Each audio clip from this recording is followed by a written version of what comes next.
Vamos avançar aí em nome de Jesus, amém?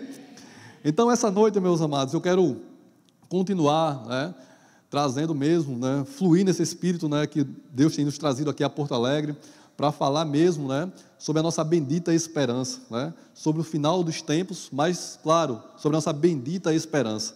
Muitas pessoas, quando pensam no final dos tempos, elas pensam em tempos tenebrosos, em tempos difíceis, e já quero dizer para você que isso é o primeiro sofisma, que o diabo tentou lançar contra as pessoas, porque ele sabe que o fim dele está chegando e Jesus está voltando, amém?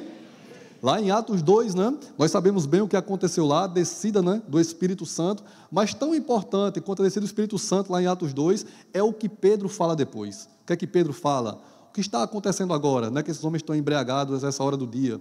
O que está acontecendo agora é o que o profeta Joel falou, que nos últimos dias os homens serão cheios do Espírito, os velhos terão sonhos e os jovens terão visões, e o Espírito e a carne será cheia de todo o Espírito. Amém? Se Pedro falou que há 2000 anos eram os últimos dias, imagina que dia é hoje. Talvez essa ministração não termine. Dê glória. Meu amado, Pedro falou que na descida de Pentecostes já eram os últimos dias. Então, que dia é hoje? Talvez os últimos minutos dessa época. Agora, algo interessante é que Pedro diz, para os últimos dias, qual é a visão para a igreja? Ser cheia do Espírito Santo. O mundo vai estar em densas trevas mesmo, o mundo vai estar esfriando o amor, vai estar entrando numa condição difícil, mas eu e você, cheio do Espírito Santo. Essa é a minha condição. Não sei se você está sempre tendo sonhos, o que é para os velhos, Eu não sei se você está na parte das visões, mas alguma coisa do Espírito tem que estar acontecendo na sua vida.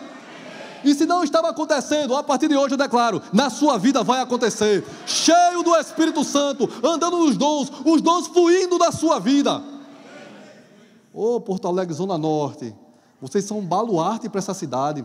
Deus não coloca uma luz no canto baixo, mas no canto alto, para alumiar toda a região. Ei, verbo da vida, Zona Norte, luz para o Rio Grande do Sul.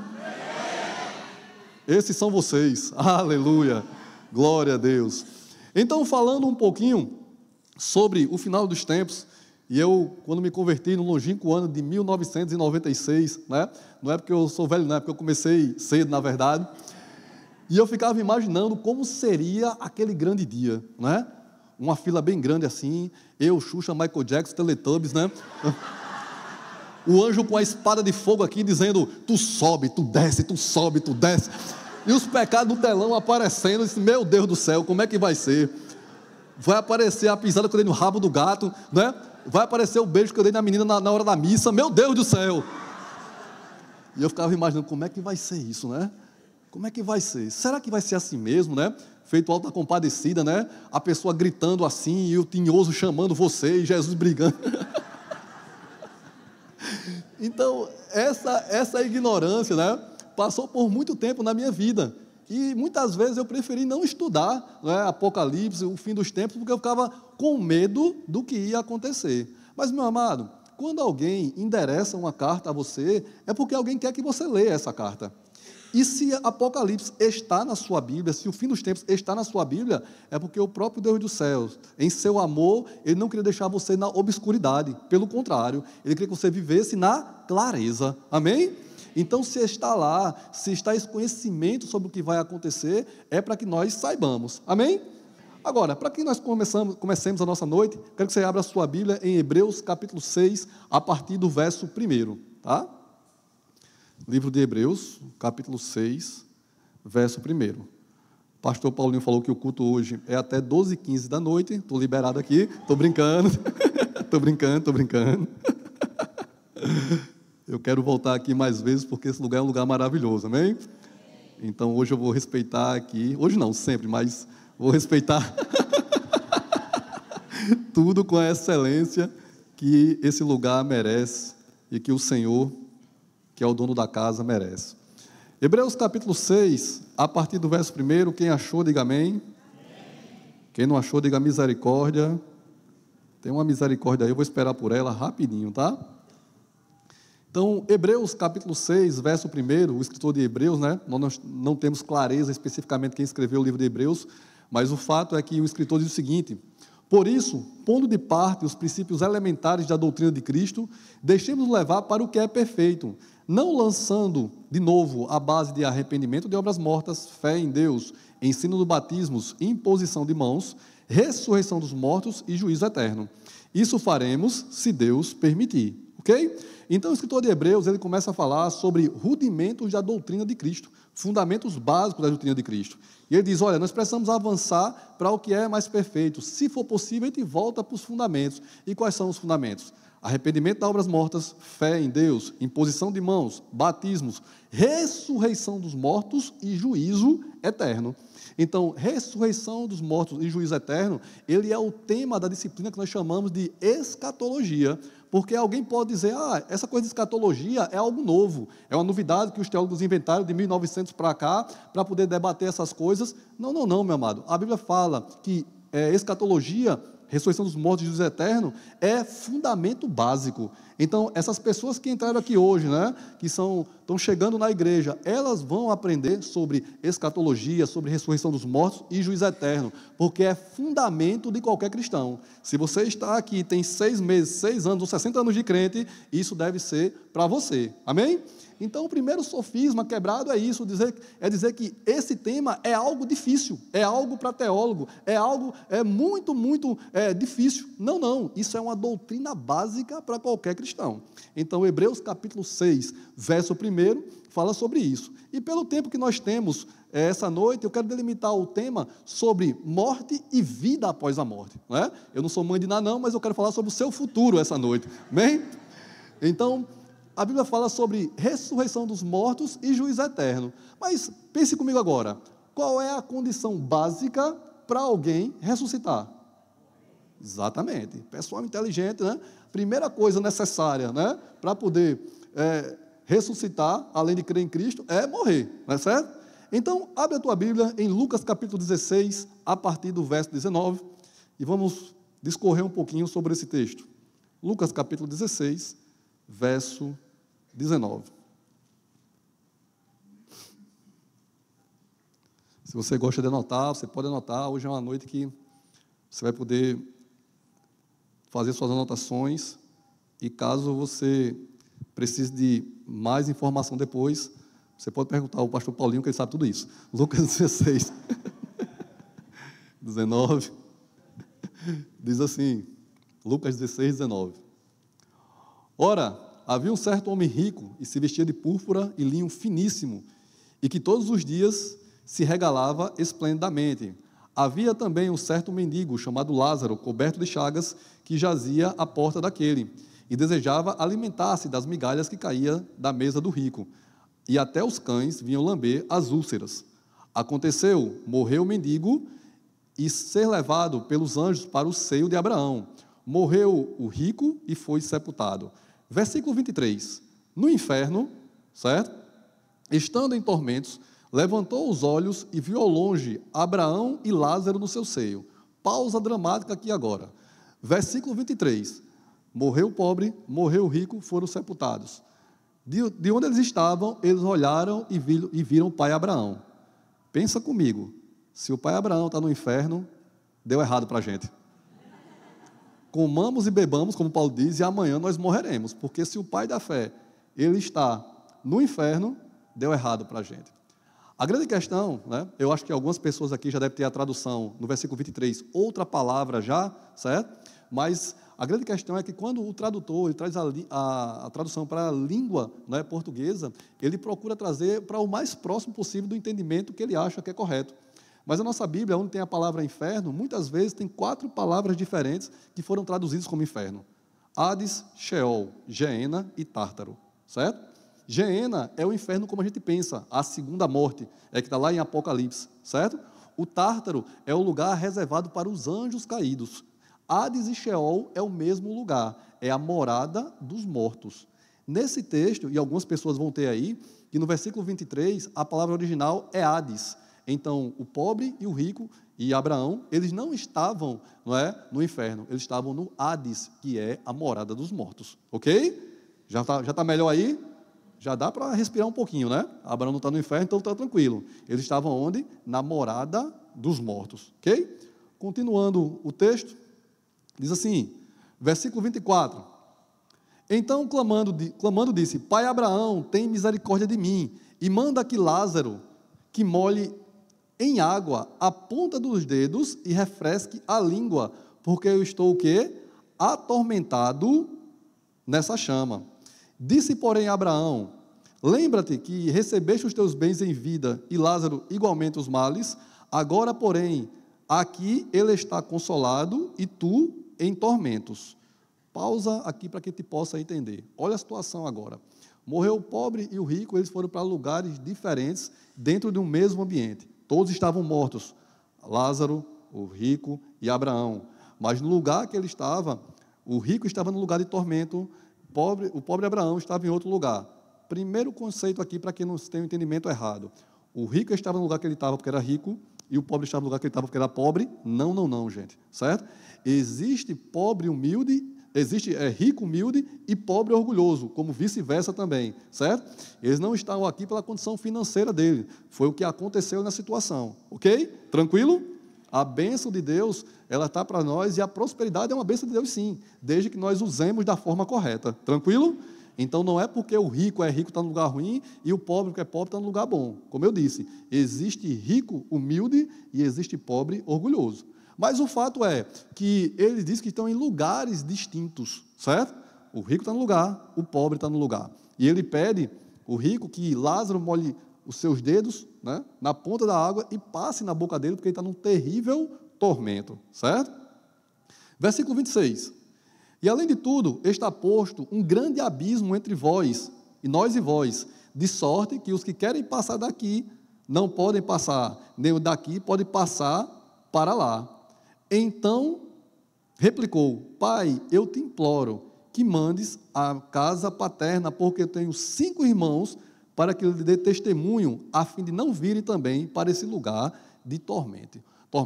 Olha o que está acontecendo aqui. O rico, ele está num lugar de sofrimento, e lá tem uma grande separação, somente aqui na ilustração, tá? Existe um lado, existe outro, só na ilustração, viu, gente? Pelo amor de Deus. E no meio existe um grande abismo que não pode fazer a passagem de um lado para outro. Então isso já quebra por terra a ideia que alguém que morreu e alguém que está vivo pode invocar um morto para que ele volte. Sem o poder de Deus, isso é impossível, segundo Abraão. Amém? Mas o fato é que existe um lugar de separação. E outra coisa muito interessante, o rico, ele fala: eu tenho 5 irmãos, ou seja, os mortos tem lembrança da alma. Meu Deus do céu. O rico diz, trazendo para a linguagem nordestina de hoje, né? Pai Abraão, manda alguém voltar aqui para dizer que os cabas se ajeitem, que pode dançar forró em pé e namorar colado. Porque eu estou aqui em terrível sofrimento. Certo? Em terrível sofrimento. Abraão vai responder: ele tem as leis e os profetas, que sigam. Amém? Então a palavra de Deus deixa claro que no Velho Testamento havia, certo, um lugar para quem morria, que era a morada dos mortos. Mas mesmo quem morria no Velho Testamento, com a expectativa de salvação, que morria seguindo a lei mosaica, que morria crendo na vinda de Jesus, ia para um lugar diferente. Agora eu quero abrir um texto com você, que está lá em Filipenses, capítulo 1, verso 23. A partir do verso 21.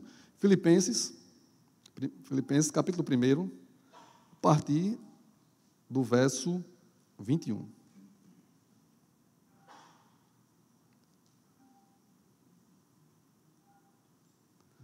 Diz assim, Filipenses, capítulo 1, verso 21. Porquanto, para mim, o viver é Cristo, e o morrer é lucro. Entretanto, se viver na carne traz fruto para o meu trabalho, já não sei o que escolher. Ora, de um lado, eu estou constrangido, tendo o desejo de partir e estar com quem? Com Cristo, que é incomparavelmente melhor. Mas, por vossa causa, é mais necessário permanecer na carne. Eu não sei se você notou, mas há uma dissonância aqui, algo que não está batendo bem. Abraão morreu e ele foi para a morada dos mortos, para o Hades, né? Lá num lugar específico. Paulo diz, Olha, eu me sinto constrangido dos dois lados. Eu queria estar com o Senhor, né? Mas por causa de vocês é necessário o meu trabalho na carne. Será que Paulo foi soberbo aqui? Paulo diz, olha, se eu partir agora, eu vou estar com o Senhor. Abraão morreu, foi para a morada dos mortos.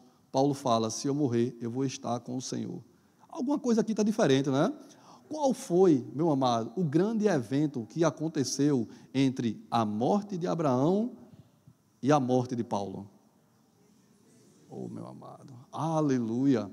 Meu amado, existe uma grande diferença, porque no Velho Testamento, os homens morriam com expectativa de salvação. Abraão, Isaac, Jacó, os patriarcas, eles morreram com o quê? Com expectativa de salvação. Porque na lei antiga, como é que dizia quando você pecava? Pegava-se um cordeiro de 1 ano, matava, imolava lá, e era oferecido como sacrifício do pecado, e o pecado era perdoado, não era verdade? Não. O pecado era encoberto. Porque Hebreus diz que é impossível que sangue de bodes e ovelhas pudessem perdoar pecados. Então Abraão, Isaac e Jacó estavam lá na expectativa de salvação. Mas o que é que diz lá em Efésios 4:8? Senão aquele que subiu é o que desceu, que pregou aos cativos e subiu aos céus e deu dons aos homens. O que é que o texto está dizendo aqui? Olha, quando as pessoas que estavam no lugar dos mortos, que morreram com expectativa, no advento da morte de Jesus, onde os demônios estavam comemorando, vencemos. As potestades do ar, agora sim, nós vamos reinar para sempre.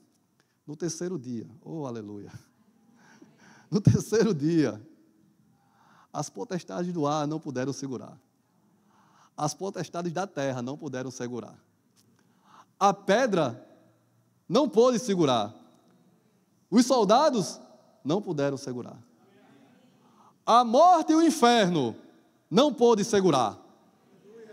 No terceiro dia, ele ressuscitou, aleluia. E aqueles que estavam mortos, porque a Bíblia diz, ainda que estiver morto, oh aleluia, ei, ainda que o casamento estiver morto, ele vai ressurgir. Ah, mas é o filho que já parece que já morreu. Ei, essa noite ele vai ressurgir. Está morto nas drogas, pastor. Eu chamo a vida agora em nome de Jesus. Eu declaro sobre a vida dele agora um nojo. Quando olhar para o cachimbo, quando olhar para o papelote, nojo sobre isso. Está no hospital, está na casa de recuperação. Ei, escute a voz da igreja agora, volte em nome de Jesus. Foi assim que Deus fez com Jesus. Chamou ele da morte, disse, meu filho, da morte eu te tiro, você não vai ver a corrupção. Agora, quando ele é assunto aos céus, Abraão, Isaac, Jacó, que estavam na morada dos mortos, agora não, ele sobe aos céus. Não mais precisa esperar na morada dos mortos. É isso que Jó fala. Você sabe que a Bíblia, ela é organizada para que você possa entender melhor, mas os livros, eles não estão numa ordem cronológica propriamente dita. O livro de Jó, por exemplo, ele é contemporâneo ao livro de Gênesis. Sabia disso? Olha o que é que Jó diz, capítulo 19, verso 25. Eu mesmo com minha carne amortecida, serei revestido e com meus olhos eu verei o meu Senhor. Como Jó fala uma coisa dessa? Meu amado, o Espírito de Deus sopra para Jesus desde o começo da fundação do mundo. A gente pensa que em Atos 2 o Espírito Santo estreou, né? Não. No começo da formação de tudo, o Espírito de Deus pairava pela face das águas. Amém, amados? Então, é isso que Paulo está falando. Paulo está dizendo,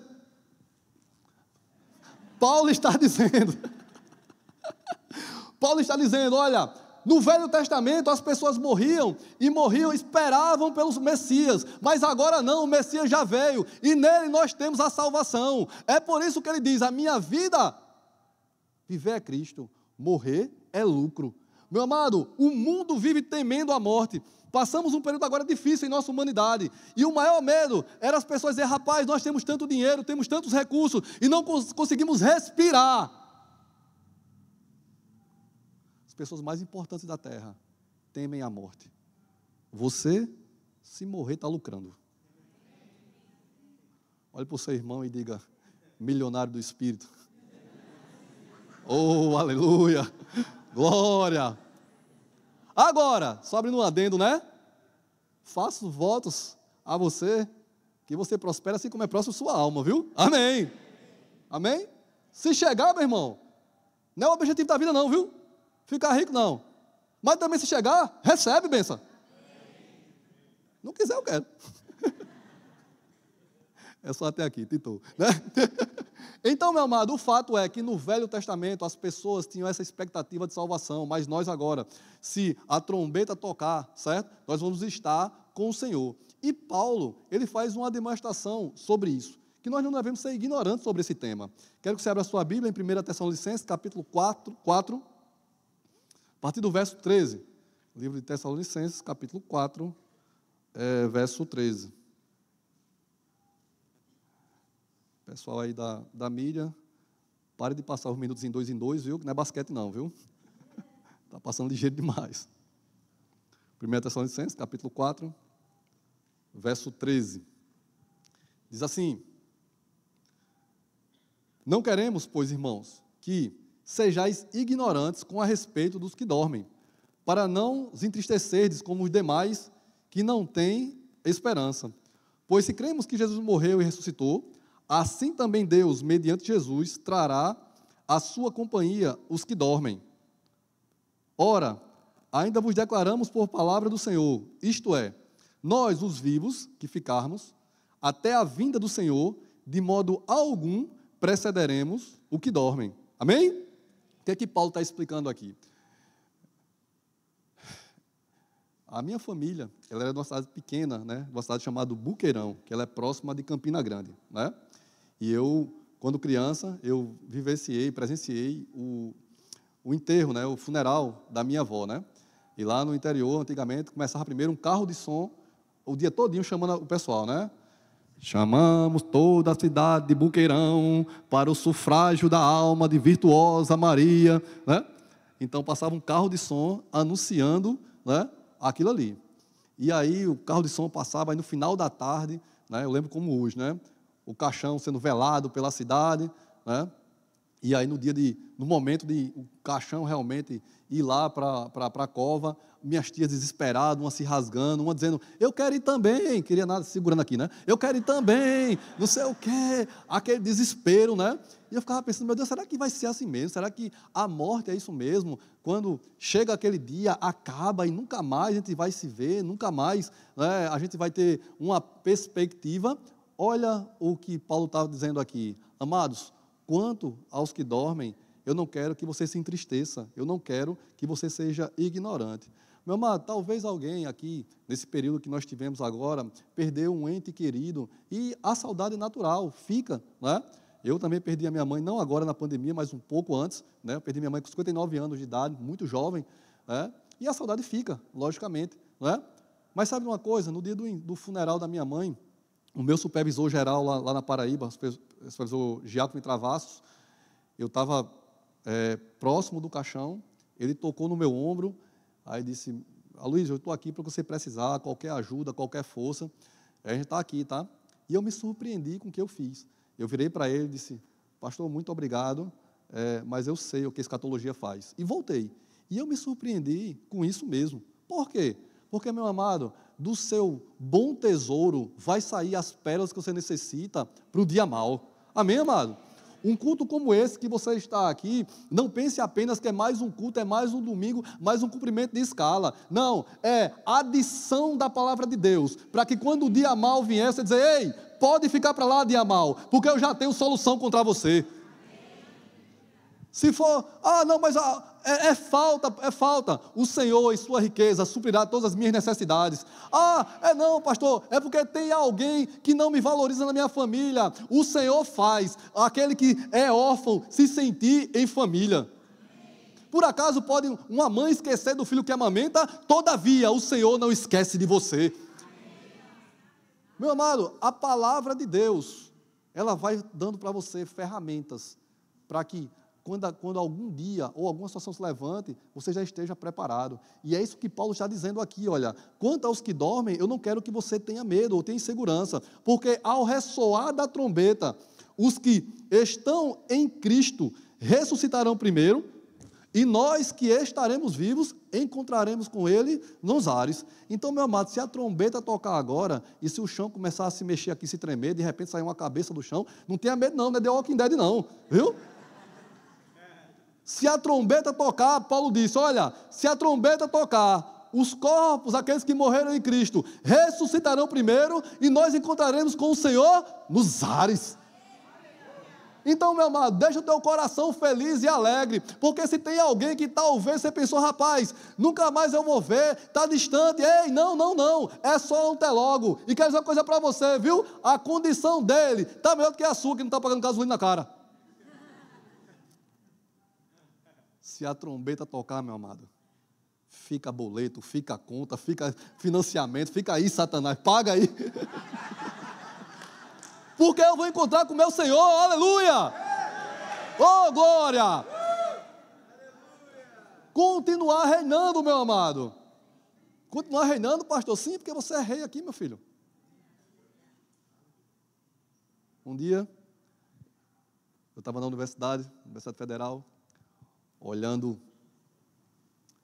para as coisas, estava perto de terminar o curso, eu sou formado em fisioterapia, e aí, terminando o curso, todo mundo dizendo, vai abrir clínica onde?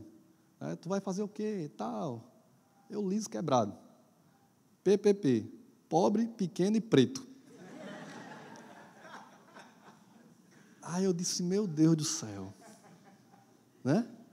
Vou fazer o quê, pelo amor de Deus? E eu andando na universidade, eu lembro como hoje. Eu disse, rapaz, se eu tivesse pelo menos um tio deputado, né? Um pai político, né? Alguém que pudesse dar aquele start, né? Dar aquele pontapé inicial ali para começar a vida, né? Alguma coisa. E de repente sobe aquela voz, né? Quem é seu pai? Eu até olhei para o lado assim, perguntei, quem foi que falou comigo aqui? Quem é seu pai? Eu disse, meu pai é Aloysio, meu nome é Aloysio Júnior, meu pai é Aloysio.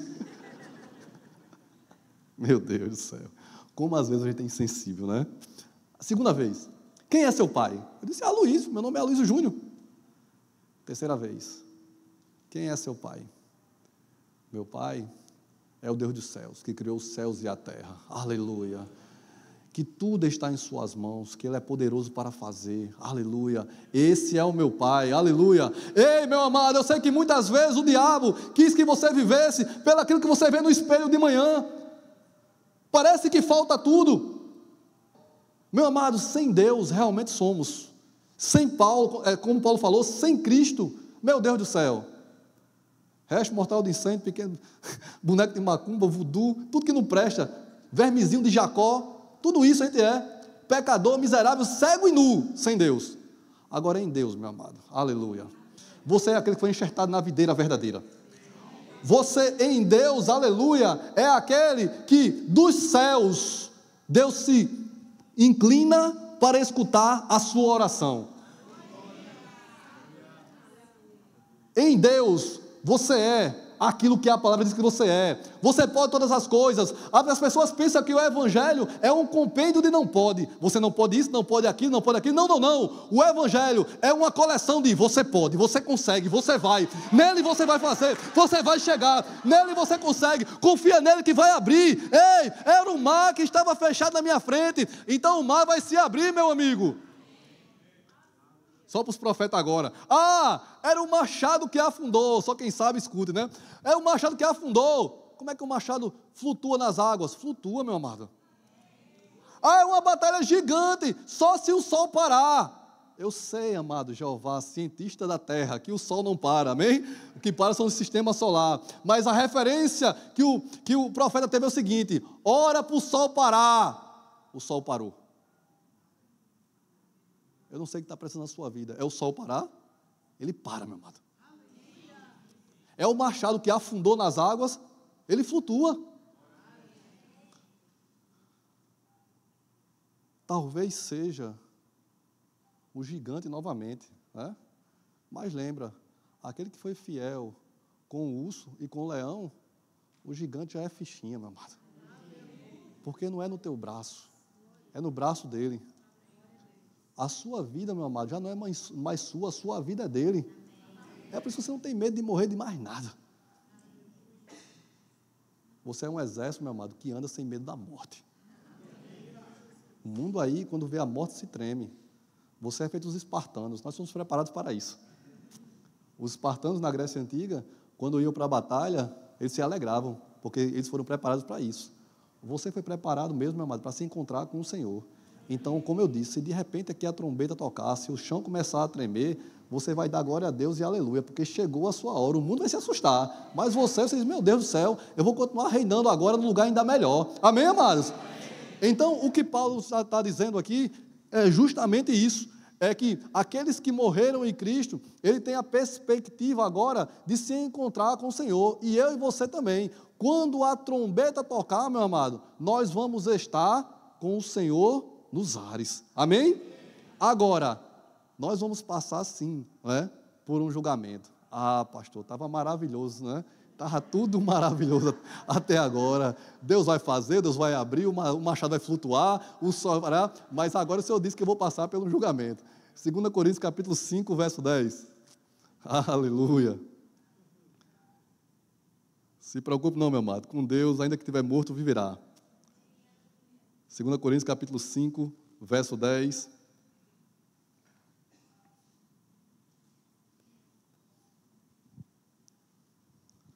Você achou? Diz assim, ó. Porque importa que todos nós compareçamos perante ao quê? Ao tribunal de Cristo, para que cada um receba, segundo o bem ou o mal que estiver feito pelo o seu corpo. Amém? Então a igreja foi arrebatada, estamos no céu agora, né? Oh, aleluia, mas vamos participar de um tribunal. Mas pastor, o senhor acabou de dizer que Jesus fez tudo por nós e agora eu vou participar de um tribunal? Sim, nós vamos participar de um tribunal de Cristo e nossas obras serão provadas mesmo diante dele. Agora preste atenção, a palavra tribunal na Bíblia, ela tem duas palavras que geralmente traduzem o termo tribunal. A primeira palavra é uma palavra chamada criterion, e essa palavra, ela tem o tribunal da forma, não é, que nós imaginamos, um juiz, uma defesa, uma acusação, certo?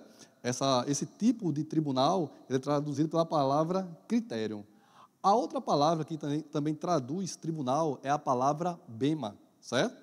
E quando os historiadores foram estudar o que se tratava a palavra bema, bema era uma plataforma alta nos jogos istmos gregos antigos, onde os corredores de uma maratona, eles subiam para receber a coroação da sua carreira. Então, ele subiu na plataforma alta e lá ele recebia essa coroação. O nome dessa plataforma alta, o lugar era bema. 2 Coríntios capítulo 5, verso 10, o termo que está escrito lá como tribunal não é criterion, o termo é bema. Meu amado, o tribunal que você vai passar não é um tribunal mais acusativo ou um tribunal de condenação, pelo contrário, é um tribunal que vai dar recompensas daquilo que você fez com a sua vida aqui. Amém, amados? Então, nós estaremos diante do tribunal de Cristo, e sim, existe uma forma de nós vivermos nessa vida para que redunde em glória lá.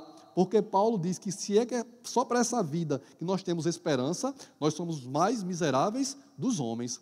Agora, meu amado, é a motivação do que nós fazemos aqui que vai nos dar galardão lá. Porque a salvação é pela fé, não por obras para que ninguém se glorie. Amém, amados?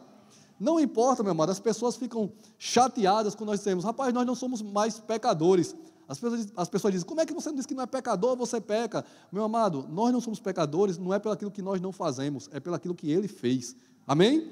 Nós somos justificados em Deus. Então, diante de Deus, nós somos justificados, ainda que o pecado seja um acidente em nossa vida, ainda que a motivação contrária que nós temos algumas vezes, seja um acidente em nossa vida, mas nós somos justificados. Amém? Então, quando chegarmos diante dele, o que vai ser provado vai ser as motivações que fizemos certas coisas. Lembra da parábola dos talentos? Um recebeu 5, outro recebeu 4, outro recebeu 1. E a resposta para o que fez, multiplicou 5 e multiplicou 5, 2 e 1. Quem recebeu 5, 2, A resposta foi a mesma. O que multiplicou 5, multiplicou para 10. O que recebeu 2, multiplicou para 4. Mas o fato é que a resposta para esses dois foi a mesma coisa. Ou seja, Deus não está preocupado, no bom sentido, não é, do tamanho da coisa que você faz. O que importa é qual a motivação do coração que você faz essas coisas. Meu amado, se você foi chamado para ter um ministério grande, siga a instrução do Espírito para ter um ministério grande nos olhos do homem, né? Um ministério grande, uma grande igreja. Mas se Deus chamou para você para evangelizar pessoas um a um, segue nisso. Porque naquele grande dia, tanto o pregador de nações, quanto o pregador individual, ele vai receber, entra para o gozo do seu Senhor. Amém? Agora, a motivação errada mesmo, ele vai trazer um malefício. Mas a Bíblia diz, lá em 1 Coríntios capítulo 3, verso 10, as obras que nós fazemos são como pedras preciosas, ouro, prata, madeira, palha e feno. E naquele dia a obra será aprovada. A obra, se permanecer, receberá galardão. Mas se queimar, ela será tragada pelo fogo. Todavia, o ser será salvo. Amém, amados? Então, essa é a redenção de Jesus. Muitas vezes nós pensamos, quando viemos aqui na frente da igreja, levantamos as mãos, Jesus perdoou o nosso pecado. Amém, isso é verdade também. Mas é muito mais, meu amado. Jesus, quando esteve naquela cruz, ele tomou o cálice da ira de Deus, para que eu e você não passasse. Esse julgamento que está aqui é um julgamento que não vai levar você mais para a perdição, pelo contrário, é um julgamento onde você vai receber reconhecimento da parte de Deus. Quando você aceitou o Senhor, meu amado, você foi livre de toda a ira de Deus, meu amado. Amém, meu amado? Então você pode andar de manhã, meu amado. Você pode levantar a sua cabeça de manhã, lavar o seu rosto, colocar a sua roupa nova, né? Sair na rua dizendo, eu sou mais do que vencedor. Ainda que as circunstâncias externas queiram gritar o contrário para você. Ei, não há nenhuma condenação para você, meu amado. Cristo olha para você e vê você justificado, santo, santificada. Essa é a condição. Então você não precisa mais ter medo do que vai acontecer amanhã. A sua motivação agora, a sua vida como Paulo, vou viver para Cristo. Amém? Porque se a trombeta tocar, ou se meu ar expirar, eu vou estar com quem? Você vai estar com o Senhor reinando. Amém, amados? Agora, lá em cima, depois desse julgamento, a gente vai entrar em outro período. Mas esse período é para uma outra oportunidade. Pastor Paulo.